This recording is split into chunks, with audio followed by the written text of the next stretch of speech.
Good morning, good afternoon, and good evening from wherever you're calling in, wherever you're zooming in from.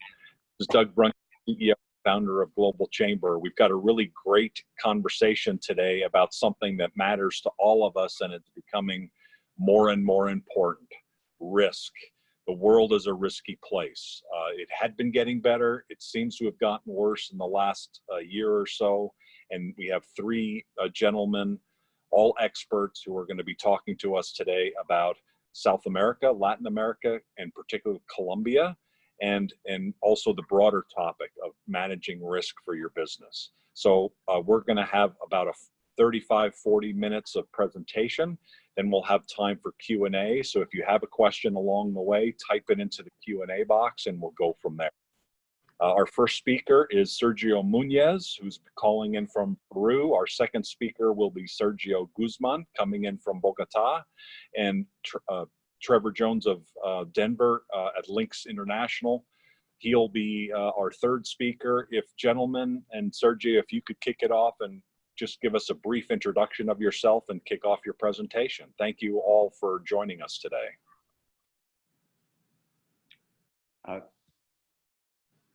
Good morning from here, from Lima, Peru. My name is Sergio Muñiz.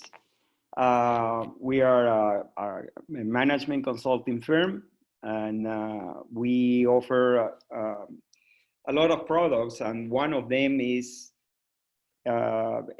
helping companies, foreign companies, to establish here in Peru and in Central America, basically Panama and the Dominican Republic. And the other way around, we also help local companies to go overseas. So let me, after all these years of experience, let me tell you that Latin America is brings a lot of opportunities for businesses, and but as any other region in the world, there is also some risks involved that we need to be aware of. And I'm just going to talk first in the common risk or common problems that most of our Latin American countries experience here in our region. And I think I would start with something that I think it's been in the newspapers everywhere, but is the political and social instability that we have in the region. I guess there is almost no country in Latin America that at a certain stage of time, they have experienced this kind of issues. Here in Peru, for example, today we have a lot of issues on the political side and also in the social unrest, that we need to be aware of. Of course, they are the most obvious probably for us is the financial risks, and inside those exchange rates and devaluation against of the local currency vis-a-vis the strong currencies are like the dollar or the euro, is something that we need to take in account as well. And another one that it's, I guess is less obvious is the business model that some of the companies are bringing to the countries that they want to establish in. And what we have seen is that a lot of companies try just to import their business model from the country of origin, exactly as it is, into our countries. And we need to be aware that there are, idiosyncrasies, differences, and of course, also financial differences that we need to be aware before, trying to implement a business model. And the other one that is an issue, I think, common for most of our countries is the legal risk. Because we don't have strong institutions at the different levels of the government, there might be some changes in the laws that it goes with the government or with the president that is in power at that time. And that's also something that we need to be, very much aware of. And the most obvious one, I guess, is, and the last one that I have here, is the language barriers. And I'm not talking about only probably Spanish or Portuguese, but also the local, if you're gonna establish your business, for example, mining or agricultural, you have to take in account the native communities where you're gonna be located, especially in the remote areas of our countries. And that's an issue here in Peru, for example. They have dialects that you need to understand, or you need people to, to communicate, to be able to communicate to them in a better way. Now, there are, of course, besides this, I'm just naming some of the most obvious ones on the common problems that we have in our countries, but they are also specific for each country, and they can vary a lot as well. I'm just going to mention some, and I'm using Peru as an example because that's where we are based on. And but certainly each country has their own differences. For example, one of is where are you coming from, your country of origin, or the business or the company that you're coming from. And the reason that I mentioned this is, for example, here in Peru, lately, we have had resistance on the mining industry, even though Peru is a mining company per se. But because of the lack of knowledge, I guess, of the native communities where these mines are not normally located, there have been some problems, and they cause social unrest. So that's something that needs to be discussed and investigate before coming. The other ones are the economic and population reality of each of our countries. For example, you have on one side, you have big countries like Brazil or Argentina, small countries like we have in Central America, or Peru, which is a middle-sized country with 30 million people, mostly young people, with a GDP per capita of $13,200 per year, compared to other countries like Chile, for example, with 27,000, or Mexico, 23,000. I mean, that's something that also is going to give you an idea of the purchasing power of each of these countries. The other one is, for example, in Peru, the lack of trained labor force, especially if you're going to use heavy machinery or things like that, or the last technology. The other one is what we call integrity risks or corruption. I guess everybody, or we just recently have a case with one of the biggest construction firm in Brazil, and which have caused a lot of problems here in our countries, especially here in Peru. And in crime areas, you have to be aware, and I think Sergio and Trevor, they're gonna talk about more about this in a minute. You have to be aware of that, on where you're gonna be located, so you are safe for your employees and your families. The other one is a common problem, I guess, too. In that we have Venezuela has a big issue. Almost 3 million people, it's estimated, that are left the country to the surrounding neighbor. And just in Peru, it's estimated that we have 1.5 million Venezuelans living here. And of course, cause some disruption in the labor force. And the last point, and I'm trying to keep on time, is the cases that we have seen in Peru. And the reason of mention this are because each of these companies, they chose a different approach. You know, for example, Accessor, which is a credit record bureau, they decided to stay here to establish a subsidiary. And they have been very successful. They have been now for 4 years, and they're doing very well. Beeple, it was a startup at that time, an electronic money startup, and well, they use Peru as a lab, as a testing lab, and they now trying to go into the second stage, and they are in the, I think, in the right path. InfoSend, for example, it's an HR solution and software company coming from Venezuela, and they are looking for local partners. And we have helped them to find 3 or 4, and they're in the process to choose the final one.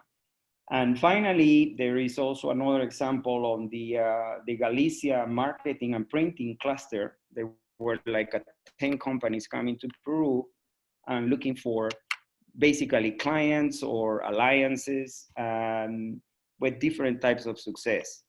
But I guess the point and the summary of all of this, we need to do our homework and first of all, try to figure out exactly how to investigate about the country, know about the country, the specific or countries that you're gonna be in, and also decide based on that, based on your budget, what are the type of, I guess, presence you wanna have. And I think my time is over, so thanks very much. I'll be able for any questions that you may have. Thank you. Thank you very much. And then Sergio, will you transition then to the next phase? Yeah, absolutely, because I think that what my colleague Sergio was mentioning helps us jump in really nicely to the homework that some companies need to do when they enter the particular market in Colombia. And I wanted to first of all thank you to the Global Chamber for hosting this event, and also greetings to all the participants today. I wanted to discuss a little bit from the outset what may be the country's headline risks. This is the start of the homework, what people need to watch out for, and really important for the private sector to understand what's going on. In Colombia, we've identified 5 main headline risks for 2019, and these may be more longer term than that. But the first one is President Duque's relationship with Congress is not the strongest. He's been in office for a year, so has the Congress, and he does not command a majority in either house of Congress. And although he wants to pass an ambitious agenda and make lawmaking process more expeditious, he has not been able to do so, in part because his party is reticent to make compromises, in part also because the agenda that President Duque is coming in with is not palatable to parties in the middle and parties in the opposition, and so not doing a deal with them is costing him in terms of popularity, but also in terms of the ability to get things done, as many outlets have mentioned. The second point, and we'll expand on this at a later point, is the local elections. The reason we're having this webinar is because exactly in a month from now, we have the elections of more than 11,000 elected officials locally, governors, city council members, assembly members, and mayors. And so it's going to be important for companies to keep an eye on the subnational risk portion of what this means. Third, and also very important, is the issue of fiscal sustainability. Colombia has a double, what's called a twin deficit. We have a balance of trade deficit and a structural fiscal deficit, that although we have a fiscal rule aiming to curb this, we're very vulnerable to external shocks. in particular price of oil, since 56% of our exports are oil, but also price of other commodities, in particular coal. As many European countries are beginning to wean themselves from coal to produce energy, this is going to have a medium-term current account effect in Colombia. And so although President Duque wants to balance the books, and he's offered significant tax incentives for companies in his first year, the things in his second, third, and fourth year may not be looking up in the same vein. Finally, I have two more points. The first one is the issue of the peace agreement, and there's been quite a bit of concern regarding the emergence of the new FARC, and my colleague Trevor is going to discuss this a little bit more in depth. The security issues in Colombia continue to be quite problematic, not least because the country's vulnerabilities to provide basic services in rural areas continue to exist.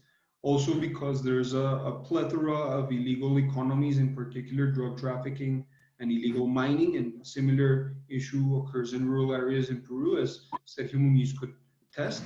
But the issue of the peace agreement is more that the president wants to implement the parts of the peace agreement that he likes, but not the peace agreement that he doesn't like. And the parts that he likes entail the demobilization and reintegration of ex-combatants. The parts of the agreement that he doesn't like, and his party very much doesn't like, include judicial reform, include political participation, include rural reform, land reform in particular, and the justice component of the peace agreement. And so without the parts of the peace agreement that the government doesn't like, there's not much of a peace agreement left to begin. And so in spite of the international pressure for President Duque to continue en route with the peace agreement, we're very much in limbo currently in terms of the implementation. And finally, and a similarity with Peru, is the issue of Venezuelan migrants. Not only are we a country that has received a very large number of migrants, so the government estimates that it could be close to 2 million by the end of this year, but also we're a country that is very vulnerable to the political and security situation in Venezuela, as we share a very porous and extensive border with that country. And so the issue of Venezuela cannot only be examined as a bilateral issue between President Duque, interim President Guaido, and Nicolás Maduro, who's currently the country's dictator, but it also has a regional and a geopolitical lens. The regional lens involves President Jair Bolsonaro in Mexico, in Brazil, and President Andrés Manuel López Obrador in Mexico. Both of them are planning to leave an imprint in how they approach this. Mexico is beginning to take a different stance than it happened under Enrique Peña Nieto, and Bolsonaro obviously is taking the country more to the right after the failed presidency of Dilma Rousseff.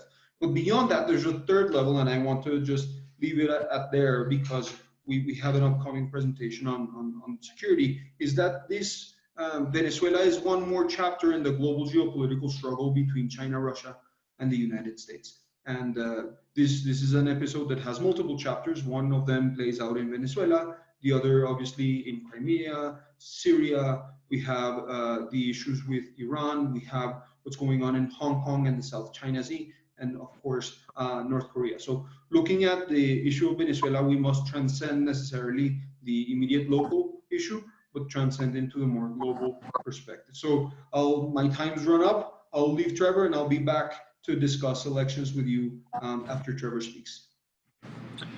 Thank you, Sergio. And both Sergio Muñiz and Sergio Guzmán, if when we come back with Q&A, give just a 30-second overview of your companies as well. I want to make sure you do that. And also with Trevor, make sure that we know more about Lynx from your presentation as well. So we are going to shift to Trevor of Lynx over in Denver. Thank you for taking the handoff. Of course, Doug. Thanks very much for hosting us this morning, and thanks to both Mr. Muñiz and Mr. Guzmán. You guys have incredible local knowledge, and as the group will see, that's really important for what we're doing here at Lynx. Lynx is a technology firm and a risk advisory group in one. So we make a big data platform that ingests information, big data about risk from all over the world in multiple different sectors to create a map that our clients can use to mitigate that risk, both for their physical assets and people on the ground, as well as looking at a larger macro picture, different market conditions, and certainly the situation that we're going to take a look at now in Colombia. So yeah, thanks for hosting, Doug, and thanks to both Sergios for your guys' local insight is much appreciated, and you'll see how that contributes to the map here. So I'll go ahead and share my screen. If you guys could let me know you can see the map, that would be great. Can everybody see that? Looks good. Okay. So this is the Lynx platform. This is the database-driven map, the platform that we create for our clients. Nice thing about the map is that, rather than kind of discussing these issues and looking at different reports and, paying for a lot of consultants, we actually look at some of these factors as they are on the ground and in as much as the data will tell us, right? So it's a bit of a source of truth for what's going on the ground. Now, that's not to say that we don't consult or that either Mr. Muñiz's or Mr. Guzmán's consulting services will ever go out of style due to technology, because you simply have to have that on the ground human perspective. But we can look at some really interesting data as it pertains to Colombia. So as most of the group knows, Colombia was engaged in a civil war with various armed groups since the 60s, to include the FARC and the ELN. It's a whole nother webinar on the history of that and how that conflict started. And in 2016, there's a historic ceasefire deal signed between the FARC and the government as well. And so this led to kind of a new geopolitical condition or new political condition inside Colombia. And so things are changing very rapidly. And that's what's really great about looking at Colombia as, both a post-conflict environment, security environment, but also a place where some new opportunities for business have opened up as well. And so, if you're thinking about a new market in Latin America, I really encourage you to get in touch with Mr. Guzmán to talk to his firm, or in Peru with Mr. Muñiz. So as we start to look at some of the subnational issues that happened in Colombia, we can see the red dots represent years of violence. This would represent about 10 years from 2016 backwards, major attacks around the country. So as you can see, especially compared to regional countries, there's been some issues obviously in the past with Shining Path, etc. in Peru, but Colombia has really borne the brunt of the subnational violence that's taken place inside Colombia. So and the region, I should say. So as well as that, those attacks, those kidnappings, those incidents that happened around the country in the past, if we had a time slider here, and we can actually do that for our clients, where we look at things over time, you would see most of these regions get a lot better after the peace accord, right? That was quite historic and reduced violence quite a bit. And so now we have an environment in Colombia where the government is really trying to facilitate investment, facilitate growth and development in areas that were affected by the conflict. And so as we look at the map, we can click on some of the data sets on the left here. Some of the useful ones for understanding that post-conflict environment are the ZOMAC zones, zonas más afectadas por conflicto, the zones most affected by conflict. So as we click on that, we can see turquoise dots that represent those areas that were most severely affected by violence in Colombia. And then on top of that are the territorially focused development programs, which is PDET. These are government-sponsored initiatives, quite numerous, as you can see, to try and prop up development, investment, and growth in these areas. The theory being that increased economic activity provides for more human security and dignity, and that should reduce violence in general in those areas as well. Of course, if either Sergio has anything to say about what I'm talking about, you guys are the regional experts, so if I flub any of the history here, let me know. But one thing we can do is track some of those investments that are available specifically in the area. So in addition to kind of the big data use, we have a video and a description of those investments in some of those areas, such that investment banker or an advisor to an ultra high net worth individual, for example, could come in and look at the map and say, okay, well, where is my impact really going to be with my investment here on the ground? So some of the other things that we're tracking, different community investment areas. These are actually a private pipeline of opportunities that Lynx works out with partners, where you can invest in communities that are producing particular products. So if they're making mochilas, you can invest in that area. Perhaps it's by a territorially focused development program, or in one of those zones that were really affected by the Civil War. And that kind of takes your investment to a new level of impact. A couple other data sets, just in general, because I want to wrap up here, and I know we got to get to the elections, which we also have some data on and questions. But of course, environmental factors, something that we're tracking. Environmental security becoming a big issue as environmental factors affect populations around the world. They have to migrate, and that migration causes them to compete for more resources with other groups, and that creates violence and conflict. So here's the Amazon Basin. You can see that extends well into Colombia and Peru as well. Something we were tracking last month were the fires. You guys saw the news about all the fires that were happening in the Amazon. So it's a stunning visualization there. Unfortunately, that those fires were very widespread, and of course there's some local development and security issues with those.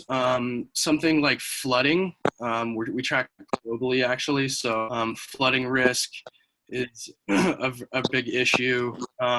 Some of the coastal communities are forced to move inland. Again, that competition for resources can happen, and that affects the security situation as well. Really quick, Colombian national parks. So many of these areas, as we overlay some of the most affected zones and some of the other areas, you can see that they're very close to some of the national parks, and that would affect the land use there, right? So as these national parks have become more open to outside visitors and also investment as well, that's something that we're tracking. And finally, something like illegal mining and indigenous areas is really, really key for us as we look at how some of those protected areas, indigenous areas, and illegal orange dots show up. That kind of allows us to consult on some of those issues that have to do with artisanal mining versus commercial mining. And mining is a big sector that Lynx is involved in. So it's a lot of fancy visuals. The point is we can tell a story with the map that's really supporting some of the analysis and consulting coming from a firm like Sergio's firms. So with that, I will zoom back out, and I know we're going to talk about upcoming elections in Colombia. So we pass it back to Mr. Guzmán. I believe we do have some of that data on the map, and so it's I'll defer to you, Sergio, whether you want to keep looking at the map as we roll around on some of this election information. Yeah, let's look at the map for a minute, if that's okay with you. And thank you, Trevor. I think that was a wonderful explanation of what's going on. If we can, great. So in Colombia risk analysis, we did a forecast for the upcoming local elections, and as I was explaining, it's kind of difficult to do a forward-looking analysis for close to 11,000 electoral races, and it's 120,000 candidates that are running for these offices. And so what we've done is we've actually taken some of our information and provided it to Lynx, where people can look at the different maps. So for instance, Bogota, if you click on Bogota, it'll show which is our forecast for Bogota. Obviously, things are changing. Also, Bucaramanga, like Trevor was just showing, that's Boyacá. So if you look at Boyacá, what's the election in Boyacá about? So combining these two tools makes some very interesting conclusions. If we look at the election in Cali, for instance, what that election becomes about, obviously the questions of the incoming governor or outgoing governor, Dilian Francisca Toro, and how her influence with certain politicians, particularly in Buenaventura, has become strong, but also the runoff between Jorge Iván Ospina and Mr. Ortiz, who are vying for that contest in Medellin, obviously, which is an interesting point to a lot of our subscribers. It becomes all about, should the Democratic Center or an alternative candidate win? But if we could just go back to the PowerPoint, I think, broadly speaking, electoral moments are really important because they really help us understand, and they're one of the moments that many companies begin to really to think about how their interests are affected by this political risk that also Sergio was describing. We tried in our report, which we'll make available to everybody. It's up on our website if you visit at colombiariskanalysis.com for free in both English and Spanish. We tried to do an analysis of these 12 different gubernatorial elections, but also we looked into 7 different cities throughout the country, and we identified some overall trends for the country. Broadly speaking, like I mentioned, the elections will determine or measure how much has Colombian democracy switched from a family-based cacicazgo sort of strongman allegiance to something that's driven more by party and policy platforms. But it's very contradictory, or might sound counterintuitive, that we're at a point now where we see the diminished importance of ideology and party, something we've discussed as ideological rust. This really becomes a center-periphery issue, where ideology becomes very important at the center, at the major cities or at the major urban hubs, but it becomes much more diffuse as you run into rural areas, where there's much more pragmatism between parties and between different political interests. But that pragmatism is not necessarily translated into good policy making. Quite the contrary. Sometimes these are driven by family interests, like I will mention later. Sometimes these are driven by business interests, or sometimes these are just outright corruption. So it's important for companies to really understand what's under the hood in some of these elections and some of these races. And so alliances has really become the name of the game in many of the local elections throughout the country, and so we must keep an eye out for those. Second issue is President Iván Duque's popularity. As I mentioned before, he's not a president that has an overwhelming majority, but in fact, his weight doesn't necessarily bring favor to many of the politicians that he may want to campaign for. Obviously, the issue with the emergence of the new FARC may tilt the balance in some tight races, but Duque's throwing his weight behind a particular candidate is not necessarily going to tilt the balance in their favor. One could say this election could be a referendum on Duque 1 year after he stands on the presidency, and could mark a departure point between Duque and his party, or vice versa, a point where they come together much more. The traditional parties, these are the traditional political elites, are feeling a lot of pressure in this election, not just because there's been allegations of rampant vote buying, there's been allegations of some corruption rackets aimed to enact state capture by the private sector in some areas, but because the public's disdain for these practices is really causing some of them trouble. There's also been efforts to prevent parties from taking office and from being in Congress if they've participated in vote buying and things of that nature. And so citizens are much more aware that this is an issue. However, it's politics in Colombia is still very much a family affair, like I mentioned. This issue of having your cousin or your child run for office to represent your interests is unfortunately still very common in the country. And so just understanding what party a person is from without measuring who their family influences are, what their business influences are, or what their other political interests may be, is of nominal interest for many companies. So it's very important to look under the hood. And then finally, this issue of integrity that Sergio was also alluding to before. You could say, since the public has grown disdainful of corruption, this is going to be a major disadvantage to candidates who are accused of corruption. What we find, and again, this is counterintuitive, is that corruption is not necessarily an obstacle for many candidates to win political office in next month's election.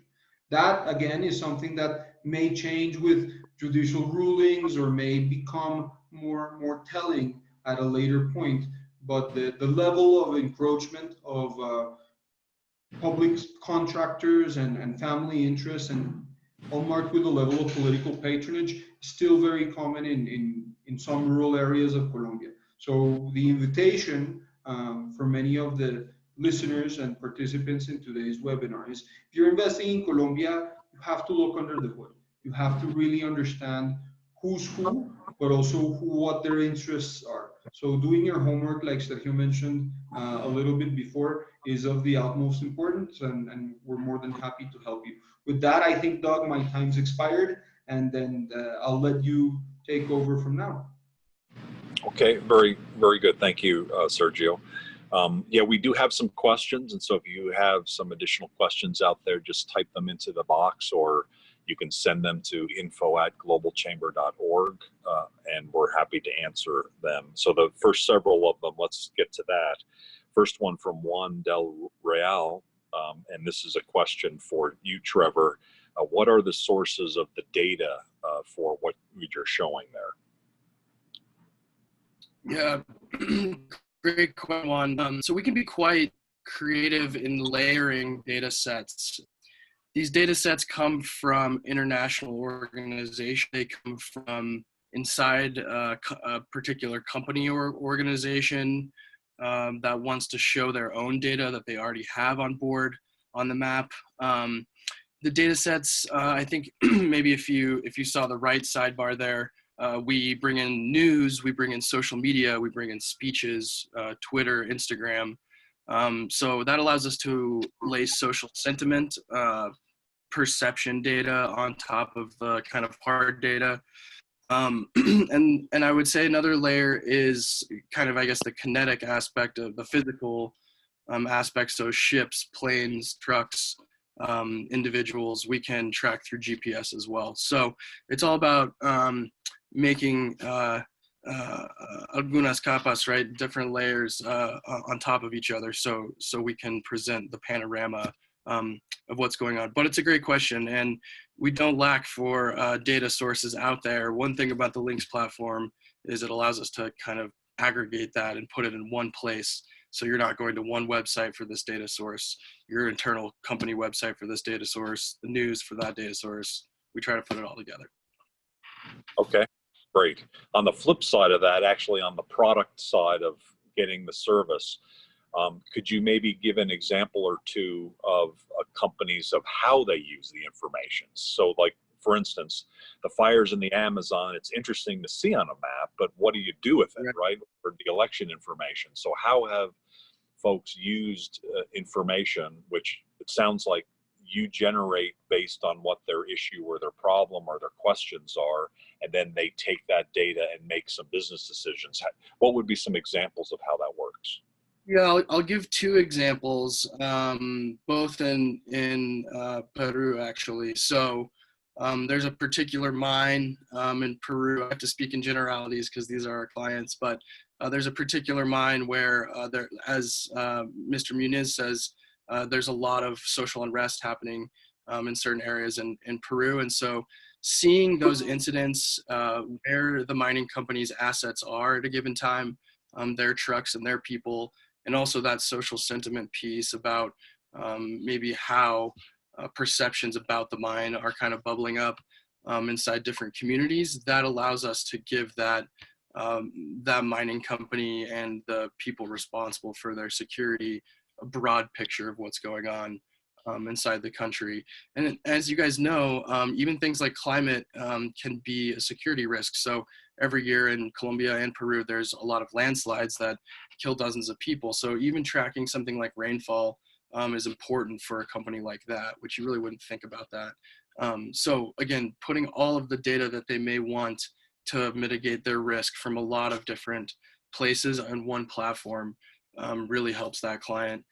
The other example is a finance company that's interested in financing mines in Peru. The fund wants to invest in secure, robust areas where the mineral deposits are correct, but also there's a lack of social disruptions. So to combine a bunch of different factors in one place where that allows them to make decisions about where they're going to invest. So that first example is a security example. How do we keep people and things safe and try to mitigate some of those grievances as they come out of the communities as well, so they can get on top of that stuff. And then the second example is more of an opportunity kind of gauge. Where is the opportunity for investment along these parameters that we care about: stable local elections, the mineral deposits, lack of social disruptions. So hope that helps. Okay, great. So kind of building off of that, then you've mentioned two different types of clients that you would normally work with. One would be, and you mentioned earlier, ultra high net worth individuals, which I assume that latter example might refer to, maybe not only just inclusively. And then companies like a mining company. So when you think about targets for your firm and companies you can help the most and people you can help the most, who is that group? And I'm going to talk to Mr. Muñiz and Guzmán next about the same question, but what is that for Lynx? Yeah, great question. Thanks, Doug. Certainly anybody involved with mining, period, all the way from on the ground operations up to the kind of finance and political risk analysis around mining. Also finance, I would say anybody interested in looking at the conditions of the markets or investments that they're trying to get involved with. We just sent out a newsletter, I think you saw, Doug, about ESG data. That's environmental, social, and governance data. Some of these same data sets that we showed that allow people in finance to funnel and channel their money into a place, their investments into a place that's going to have a good market return, but also a great social return as well. Colombia is a great example of that. Place where you can invest in a way that's going to mitigate risk for people and the environment on the ground, but also it's a growing economy with a great middle class, big population, and Peru probably also falls into that category too. So if you are trying to invest in a place that's sustainable, but you're trying to get a good market return, ESG is a great thing to look at on the map as well. So it really falls along the kind of security or finance sectors. Okay, very good. I'll ask you both Sergios in a moment, but the next question is from Ben Smith. And I'm not sure this is something you would know, Sergio Guzmán, but what are good resources for understanding importation laws into Colombia for biologics from the US or other countries? So stem cell, exosomes, other body parts, so basically healthcare type.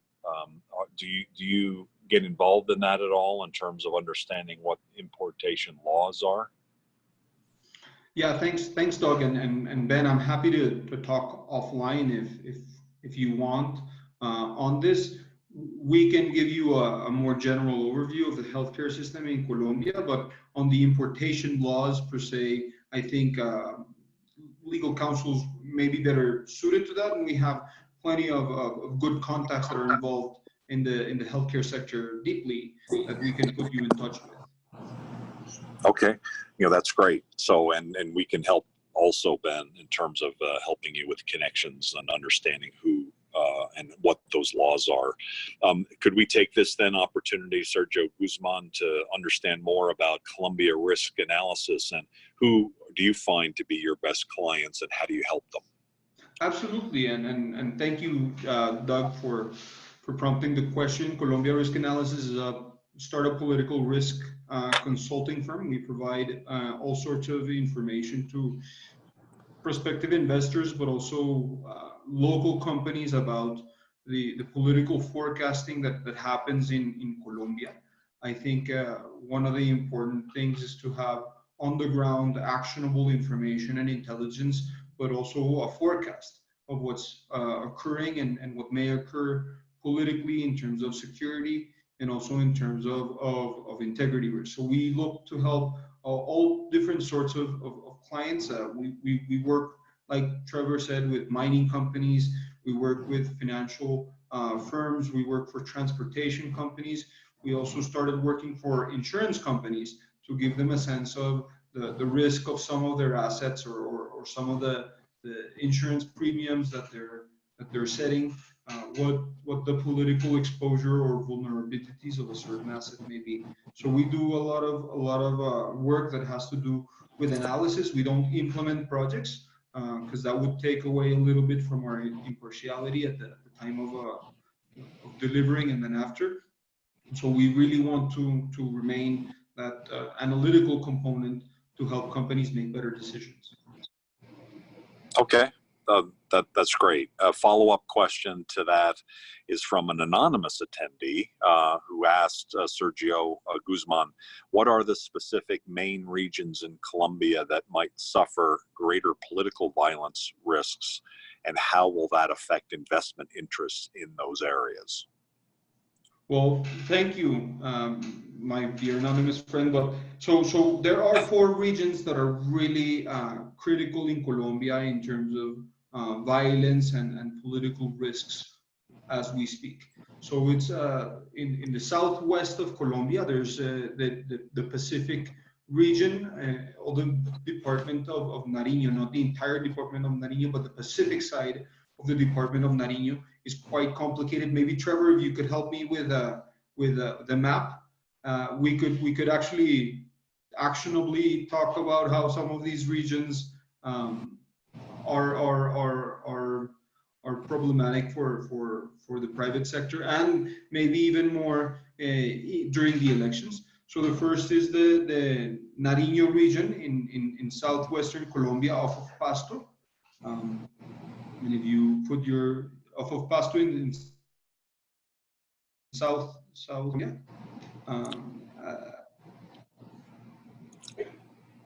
Let's.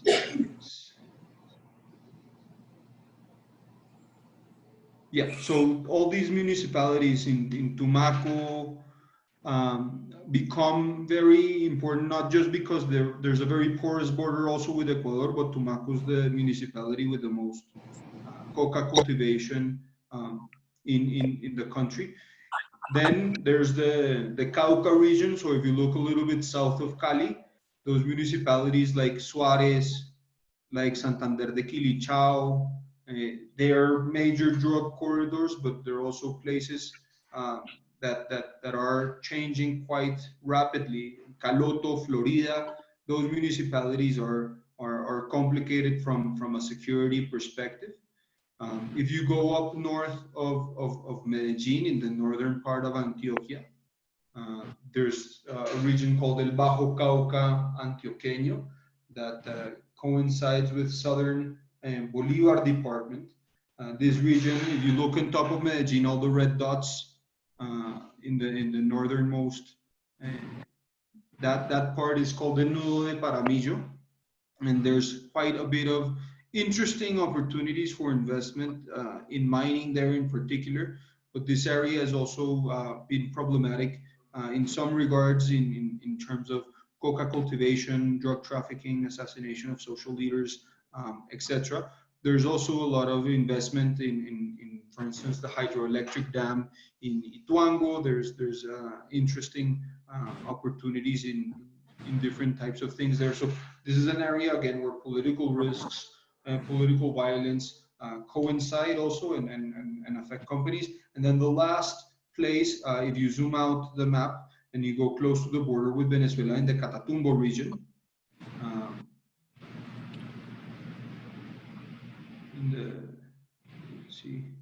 in the Catatumbo region, that's going to be in the eastern Colombia. Right there, yes. Cucuta and San Cristobal, not only is that an area where there's been quite a bit of confrontation between, politically between Colombia and Venezuela, that's represented some increased security risk, but in the northern part of this, northern Cucuta, we're gonna see a lot of political violence. This is a region that remains a hotspot for many regards.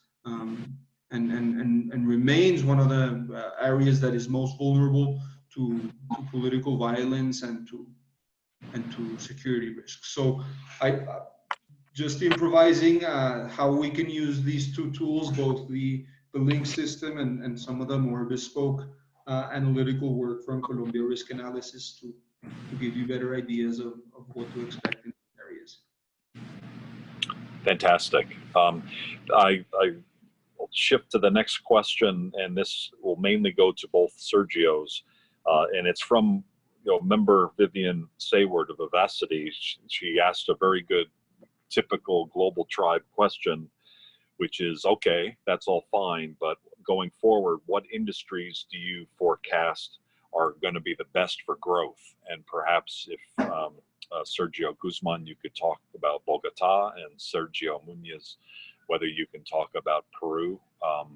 What do you see as, considering all these factors, where are the growth opportunities?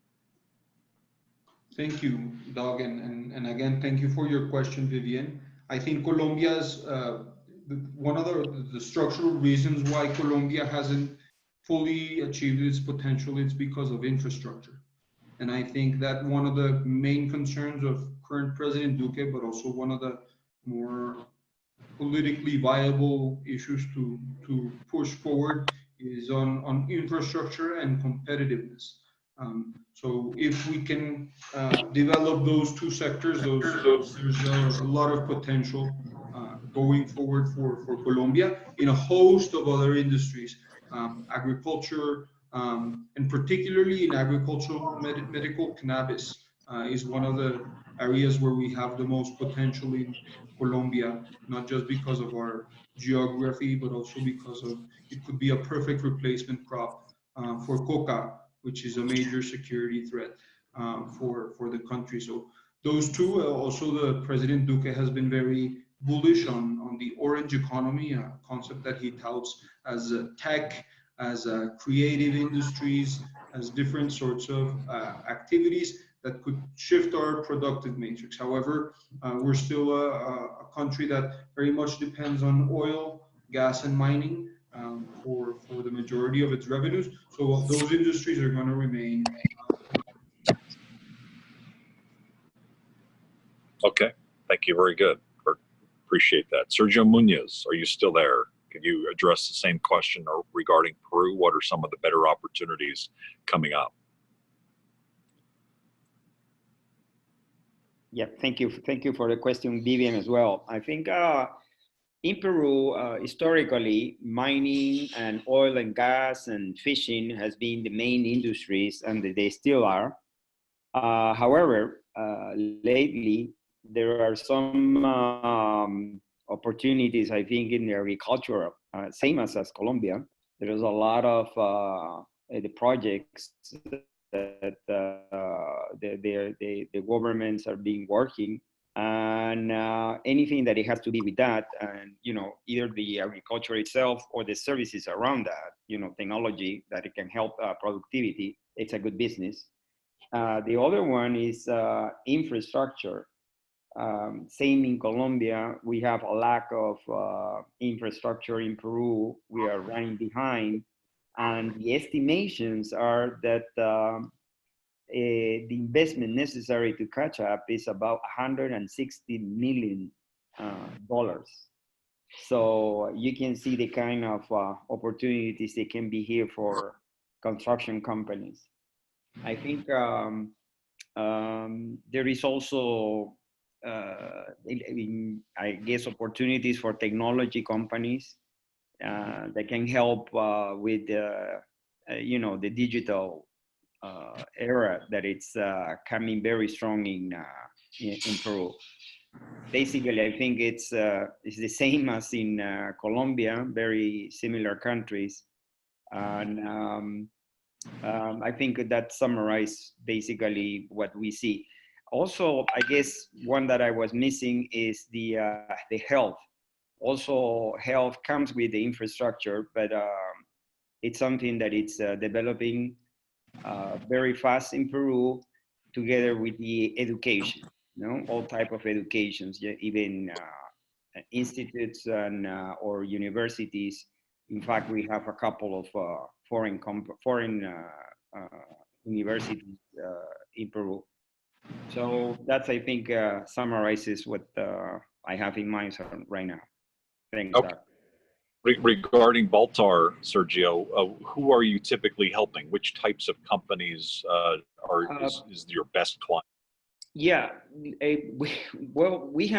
are a management consulting, originally from Spain, but we have also presence in Peru, Central America, especially Panama, the Dominican Republic.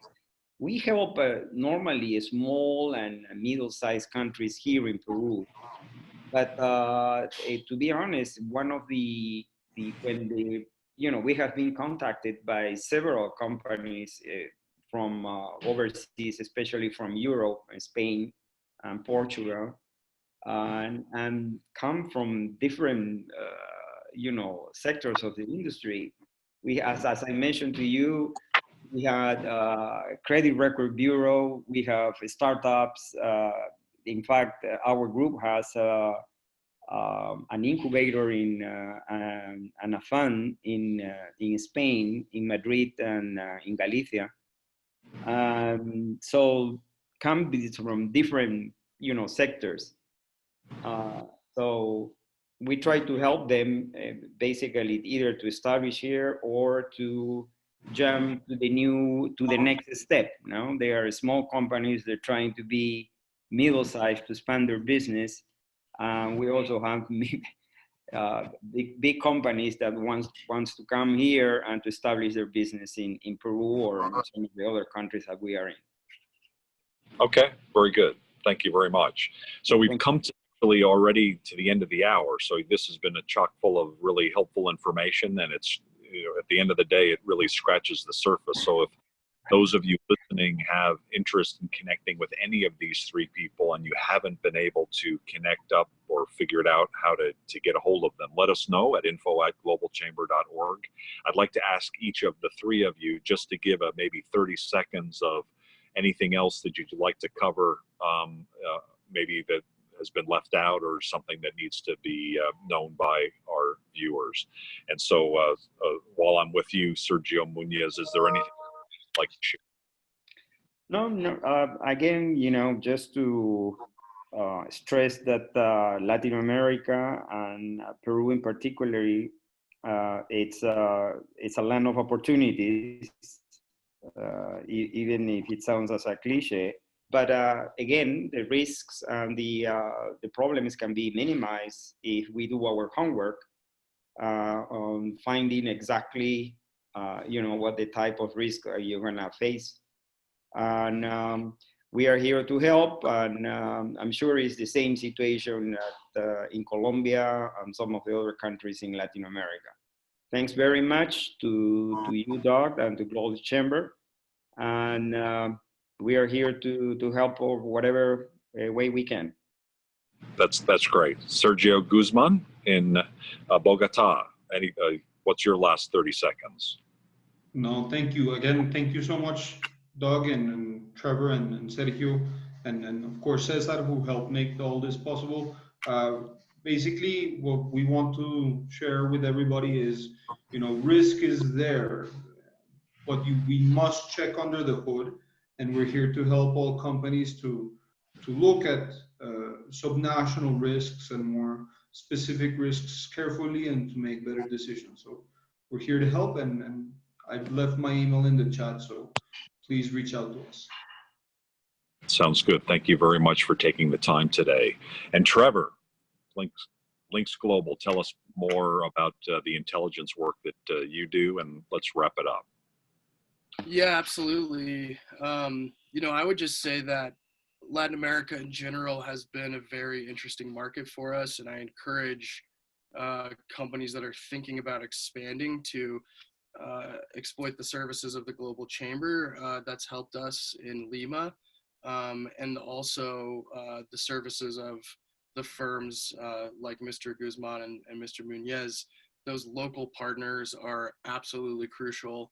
We can have the best technology in the world, but unless we're speaking the local cultural and business kind of language, we would just be lost. So certainly exploit their services as well.